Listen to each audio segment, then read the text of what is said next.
Assalamualaikum warahmatullahi wabarakatuh. Kami dari kelompok 9 akan mempresentasikan hasil kerja kami dengan materi tunjangan, kompensasi non-finansial, dan isu-isu kompensasi lainnya. Pertama-tama, saya akan mengenalkan anggota kelompok. Yang pertama, Muhammad Tajul Bari, NIM 2019 586. Yang kedua, Muhammad Helmi Sodik, NIM 2019 600. Yang ketiga, Muhammad Fajar Sobahul Khoir, NIM 2019 614. Yang keempat, Ahmad Hafiz Firdausi, NIM 2019 628. Dan yang terakhir, Ivi Nikmatun Maulida, NIM 2019 584.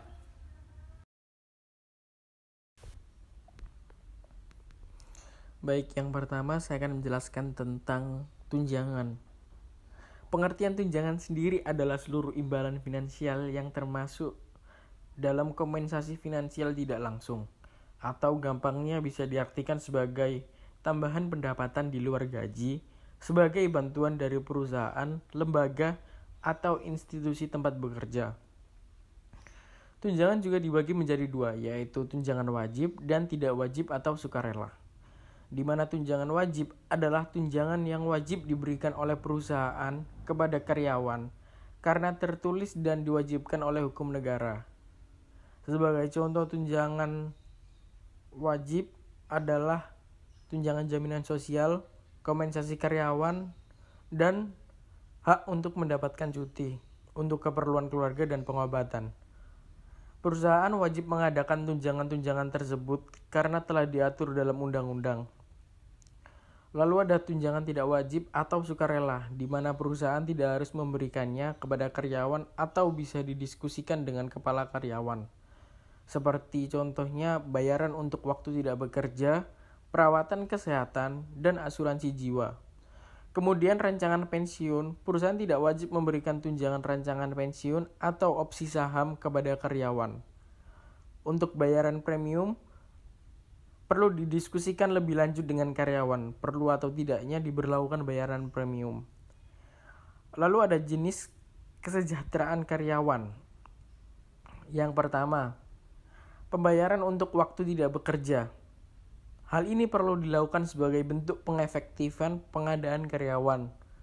Kemudian yang kedua, perlindungan ekonomis terhadap bahaya. Hal ini dilakukan agar memelihara kesehatan dan meningkatkan kualitas karyawan. Yang ketiga, pelayanan karyawan. Pelayanan karyawan dilakukan agar memotivasi gairah kerja, disiplin dan produktivitas kerja tetap terjaga bagi karyawan. Dan yang terakhir, pembayaran yang dituntut hukum. Hal ini dilakukan karena diharapkan karyawan mendapatkan ketenangan dan pemenuhan kebutuhan bagi karyawan maupun keluarganya. Selanjutnya akan dilanjutkan oleh teman saya. Saya akan melanjutkan presentasi dari teman saya. Mengomunikasikan informasi mengenai paket tunjangan. Mengomunikasikan informasi mengenai paket tunjangan sangat penting karena 1. Tunjangan karyawan bisa membantu perusahaan merekrut dan mempertahankan tenaga kerja berkualitas terbaik. 2. Untuk menjaga program tersebut tetap mutakhir, manajemen butuh masukan dari karyawan untuk menentukan perlu tidaknya melakukan perubahan tunjangan. Dan terakhir, karena kesadaran karyawan mengenai tunjangan seringkali terbatas, informasi program harus dikomunikasikan ke bawah. Agar tujuan-tujuan dari pelaksanaan program kesejahteraan dapat dicapai, maka dalam pelaksanaannya terdapat beberapa prinsip, yaitu yang pertama, program benefit hendaknya memberikan kepuasan karyawan. Sering program kesejahteraan yang telah dibuat tidak dapat dimanfaatkan oleh karyawan, bahkan menimbulkan rasa tidak senang, atau hanya sejumlah kecil karyawan yang dapat menikmatinya, misalnya kegiatan olahraga. Fasilitas yang telah dibeli dan instrukturnya telah disediakan, tetapi pada waktunya hanya sedikit yang dapat memanfaatkannya. Keadaan ini harus dicegah antara lain dengan terlebih dahulu menanyakan fasilitas apa yang dibutuhkan. Kedua adalah dibatasi pada kegiatan-kegiatan yang lebih efektif dijalankan secara kelompok daripada individu. Contohnya adalah pelaksanaan program asuransi, yaitu asuransi jiwa. Jika dibeli secara kelompok, maka harga bisa lebih rendah dibandingkan dengan pembelian secara individu. Ketiga, benefit hendaknya disusun atas dasar cakupan kegunaan seluas mungkin. Ini berarti bahwa program kesejahteraan tersebut harus bisa dinikmati oleh sebagian besar karyawan perusahaan. Misalnya program olahraga. Jika hanya diikuti oleh 10% karyawan, maka keberhasilannya meragukan.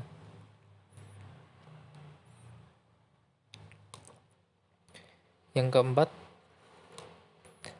ada program komunikasi yang terencana baik dan mempunyai jangkauan luas, agar program pelayanan karyawan bermanfaat bagi perusahaan. Dan yang terakhir, hendaknya biaya-biaya program benefit dapat dihitung dan dikelola dengan jelas.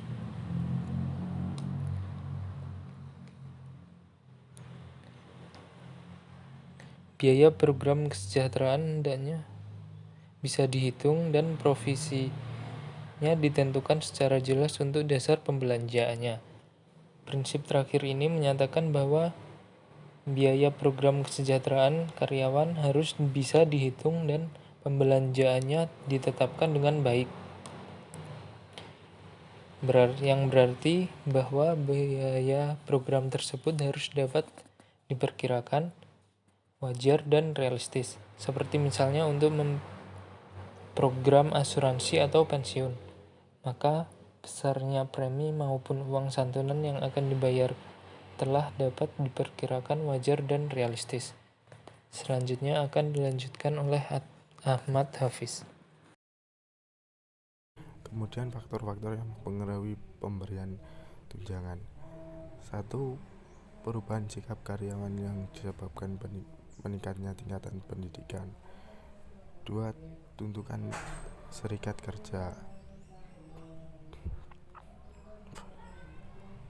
Artinya kompensasi karyawan juga terbangun oleh peranan serikat, terutama dalam perjanjian kerjasama. Tuntutan atas tunjangan tertentu dari serikat mendukung perusahaan memenuhi.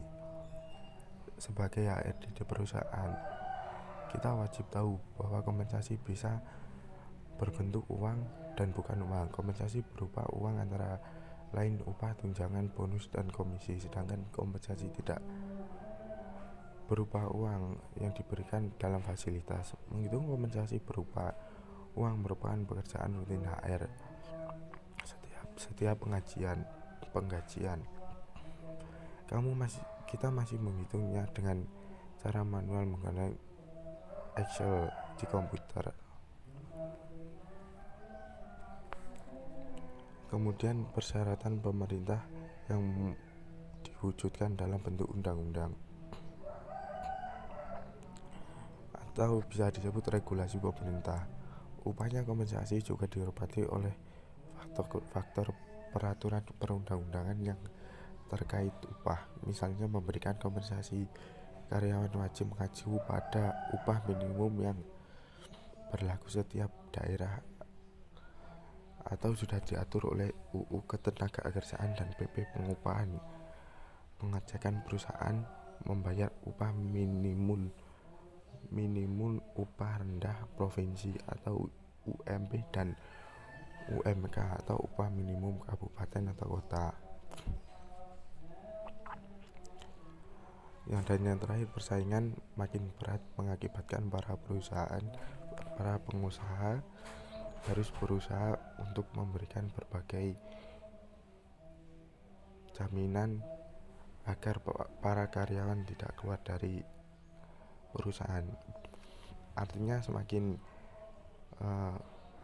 milenial zaman, maka semakin banyak pengusaha-pengusaha, dan kita harus mampu memberikan fasilitas atau layanan atau jaminan ke karyawan kita agar karyawan kita tidak mudah bosan, tidak mudah boring, tidak mudah jenuh, dan harus ada hari longgar untuk karyawan. Demikian dari saya, selanjutnya dilanjutkan oleh teman saya. Kompensasi.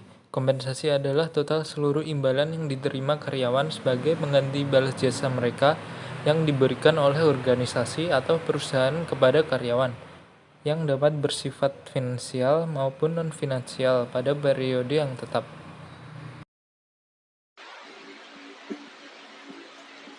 Fungsi dan tujuan. Fungsinya, kompensasi merupakan alat pengikat perusahaan terhadap karyawannya, faktor penarik bagi calon karyawan, dan faktor pendorong seseorang menjadi karyawan.